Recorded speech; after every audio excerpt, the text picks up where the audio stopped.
There ain't nothing you can do about what's gonna happen to you. You can't stop life from happening.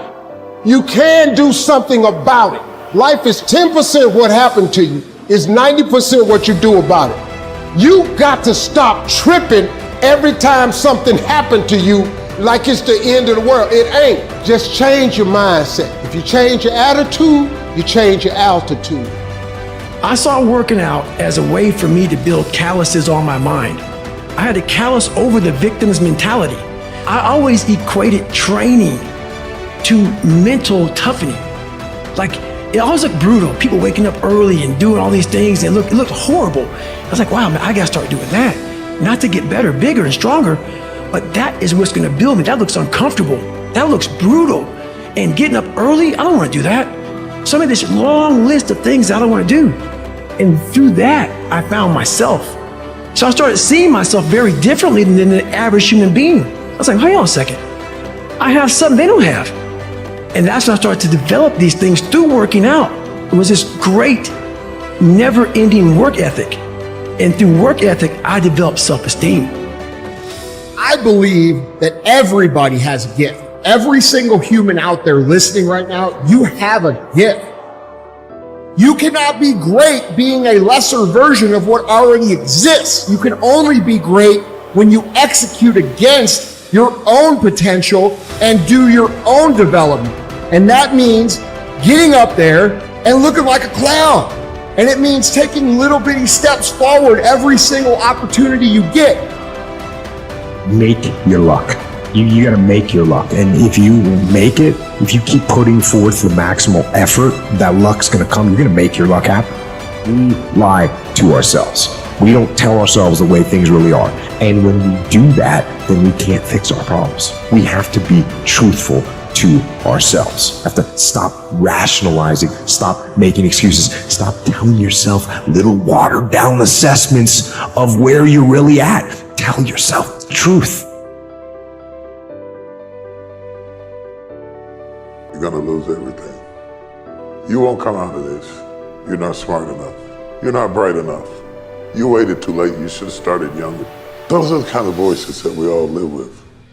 All you got to do is start changing the way you think. You can protect yourself from negativity. And that's what stops most people, negative thoughts. You can coat your mind from negativity. The pressure I was going through was coming from the things that I allowed to reverberate in my head. And I'm wondering if there are things echoing in your head right now that are stopping you from living your best life because you will not silence them by speaking back. Overcoming the negative conversation, that inner dialogue that's going on all the time, even when you don't want it to be there. You can't stop yourself right now from thinking. You can't do it. It's going on. And so learning how to empower yourself, part of doing that is standing up to yourself. Don't make decisions based on your emotions. If you make decisions based on your emotions, they're going to lead to a bad place. Don't let that happen. Instead, if you feel yourself getting emotional, take a step back, detach, look around, think about the long-term implications of the decisions that you're making, and make your decisions based on logic and based on reason. You're in charge of what you give access to. Be selective in what you allow in. If the thought is negative, discouraging, bringing worry, fear, do yourself a favor, don't let it in. Nothing good is in your future. Why do you even have your hopes up? You're going to be disappointed again. Before you dwell on that, before you let it take root, ask yourself, where is this thought coming from? When a negative thought comes, erase it and replace it. It's not enough to just not think negative. Don't leave your mind empty. So there's a lot of chaos going on in the world. There's a lot of destruction going on in the world right now. There's a lot of loss happening in the world right now. And I've actually been through a lot of chaos, and I've been through a lot of destruction, and I've been through a lot of loss. And one thing that I've learned going through all those experiences is I learned that I had to keep my emotions in check. And that's the same thing I tell other people when they're going through trying times, is to keep your emotions in check. You know, I get tired sometimes. That's different from being negative, because I get mentally drained from my job at times. But to coach your mind from negativity, the way you can put a coating around your mind is with one simple thing: gratitude. Gratitude erases negativity. The fact that you can walk, that's a blessing. The fact that you woke up, that's another blessing. The fact that you can see, think, reason, that's another blessing. The fact that you can go somewhere and get yourself something to eat, that's another blessing. The fact that you have an opportunity to get it right is another blessing. The fact that you're beautiful, that's another blessing. The fact that you have any measure of health, that's another blessing. And I'm just talking to you, I don't even know. I could give you 50 things you ought to be grateful for right now. I don't even know you. Start coating your mind with gratitude. It'll change everything for you.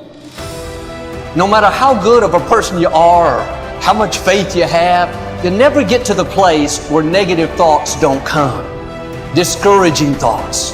Your dream is never going to come to pass. You'll never meet the right person. It would have happened by now.